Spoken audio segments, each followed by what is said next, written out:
একজন নারীর জন্য শ্বশুরবাড়িতে সবচেয়ে বড় শক্তি, সবচেয়ে বড় ভরসা হলো তার স্বামী। স্বামী যদি মানসিকভাবে স্ত্রীর পাশে দাঁড়ায়, ভালোবাসা ও সম্মানের দেয়াল গড়ে তোলে, তবে সেই নারীর আর কোনো ভয় থাকে না, কোনো অসহায়ত্ব থাকে না। একজন স্বামী যখন তার স্ত্রীকে সম্মান দেয়, ভালোবাসা দেয়, তখন স্বাভাবিকভাবেই পরিবারের বাকিরাও তাকে মর্যাদা দেয় ও সম্মান দেয়। আর যখন স্বামী তার স্ত্রীর পাশে থাকে না, তখন সে নারী যতই ভালো হোক, শ্বশুরবাড়ির পরিবেশ তার জন্য কঠিন হয়ে ওঠে। স্ত্রীকে সাপোর্ট দেওয়ার মানেই তাকে প্রশ্রয় দেওয়া নয়। মানুষ ভুল করবেই। স্ত্রী ভুল করলে তাকে সবার সামনে অপমান করা নয়, বরং একান্তে শান্তভাবে বোঝানোই হলো আসল ভালোবাসা।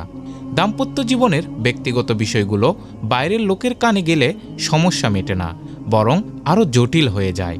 তাই বুঝিয়ে বলা, পাশে থাকা, হাত বাড়িয়ে দেওয়া, এগুলোই সম্পর্ককে বাঁচিয়ে রাখে।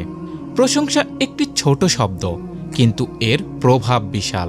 তাই সবসময় না হলেও তার ভালো গুণগুলোর স্বীকৃতি দিলে স্ত্রী আরও আত্মবিশ্বাসী হয়, আরও সুন্দরভাবে সংসার সামলাতে পারে।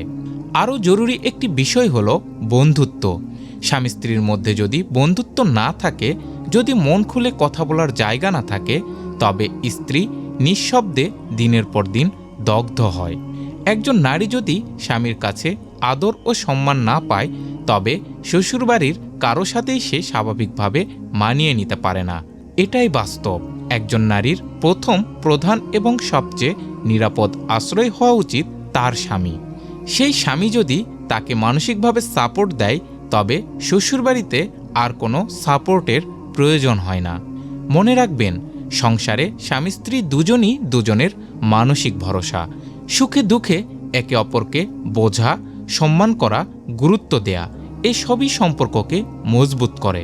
যখন স্বামী স্ত্রী একে অপরের প্রতি বিশ্বস্ত ও সম্মানজনক থাকে, তখন তৃতীয় কেউ সেই সম্পর্ক ভাঙার ক্ষমতা রাখে না। স্যাক্রিফাইস সংসারে করতেই হয়, কিন্তু একতরফা স্যাক্রিফাইস শুধু মন ভাঙে, আশা পোড়ায়। তাই যেমন স্ত্রীকে স্বামীর পাশে দাঁড়াতে হয়, তেমনি স্বামীকেও হতে হয় স্ত্রীর শক্তিশালী দুটি সাহায্যকারী হাত।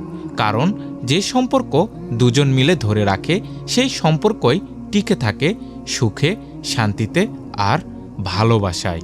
তাই স্বামী স্ত্রী একে অপরের প্রতিযোগী নয়, বরং পরিপূরক হন। ভিডিওটি ভালো লাগলে অবশ্যই লাইক, কমেন্ট ও বন্ধুদের সাথে শেয়ার করবেন। আর চ্যানেলে নতুন হলে সাবস্ক্রাইব করে আমাদের পাশেই থাকবেন।